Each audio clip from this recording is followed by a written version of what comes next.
আজকে সকাল থেকে শরীরটা অনেক অসুস্থ লাগতেছে, কোনো কাজ করতে ভালো লাগতেছে না, কিন্তু আয়াতের খিচুড়ি তো রান্না করতেই হবে। কি আসো আসো আসো, মা উঠতে পারো না, উঠো উঠো উঠো উঠো। এই তো উঠছে গো, উঠছে উঠছে উঠছে উঠছে। আবার এটা নিচ্ছে কে? বুঝা বেদা, এই যে এই যে এই যে আয়াত, তাকাও তাকাও তাকাও।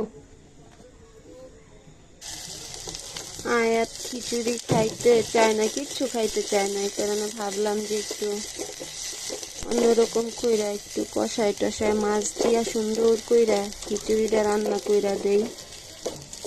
আসলে বাচ্চারা না খাইয়া কান্না করলে ভালো লাগে না।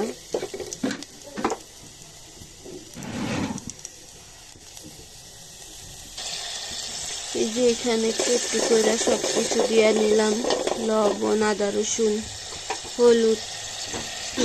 এটা কষানো হইলে যেগুলা দিয়ে দিব, এই যে সব কিছু দিয়ে দিলাম। এখন কষানো শেষ হইলে পানি দিব।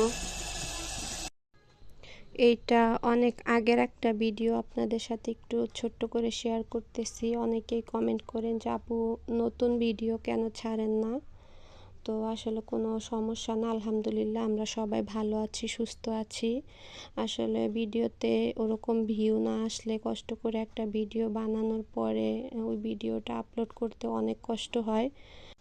ওরকম সাড়া না পাইলে আসলে ভিডিও বানাতে ভালো লাগে না, তাই আর কি ভিডিও দেওয়া অফ করে রাখছি।